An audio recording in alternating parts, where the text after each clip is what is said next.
ভাই ছোট ভাই, সাব্বির ভাই ছোট ভাই। সাব্বিরকে সাব্বির ওই এলাকার মানে ওই নেতা বলে কি শুনছি, রাজনীতি করে ওখানে, রাজনীতি করে। জানি না সাব্বিরের ব্যাপারে নিয়ে। কেন মারছে? ওই মানে ওদের সাথে রাজনীতি করার জন্য চাপ দিছে, কয় কি আমি বলছি কি রাজনীতি করব না। আমি প্রথমে বাসা থেকে বাইরেছি, মোবাইল দোকানে মোবাইল একটা ঠিক করার জন্য দিছি, এখানে গেছি। যাওয়ার পরে ওখানে আমাকে মানে দেখছে সাব্বির ভাই ছোটো ভাই যারা আছে ওদেরকে পাঠাইছে, মানে আমাকে ডাকে আনবেল।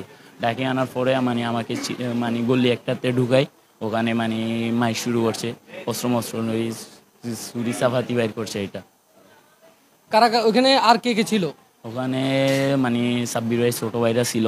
এবার আমি জানি না ওরা কারা, আমাকে ডাকি নিয়ে যায় গল্লিতে ঢুকাই, মাইক শুরু করছে। এটা আমি যাইনি, অস্ত্র দেখেছে এনে কোয়ানি রাজনীতি করতে হবে সাব্বির ভাইয়ের লগে এনে এটা বলে। এবার আমাকে সারিয়ে দিছে কোয়ানি হালাই, মানে এক রাস্তাতে মুরব্বীরা ছিল, মুরব্বীরা বাসাইছে। এবার আমি মানে মাথা ঘুরে পড়ি।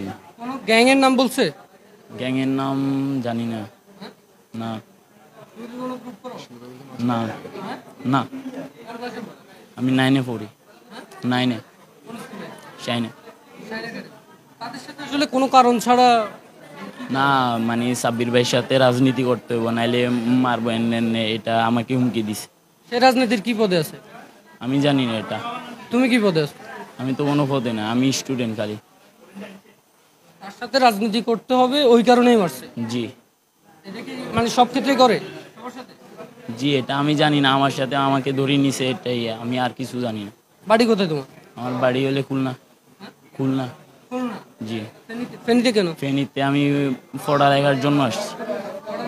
জি। এই হচ্ছে পড়ালেখার নমুনা?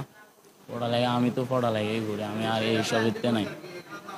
মানে ওদের সাথে রাজনীতি করতে হবে, সাইন একাডেমি যত মানে স্টুডেন্ট সবাই তো রাজনীতি করে, আর যারা ভালো ছাত্র এরা তো পড়ালেখা করে। এটা আমি জানি না, ওদের সাথে আমাকে রাজনীতি করার জন্য চাপ দিছে। সেজন্য আমি কইছি কি না আমি রাজনীতি করব না, এটার জন্য আমাকে মারধর করছে।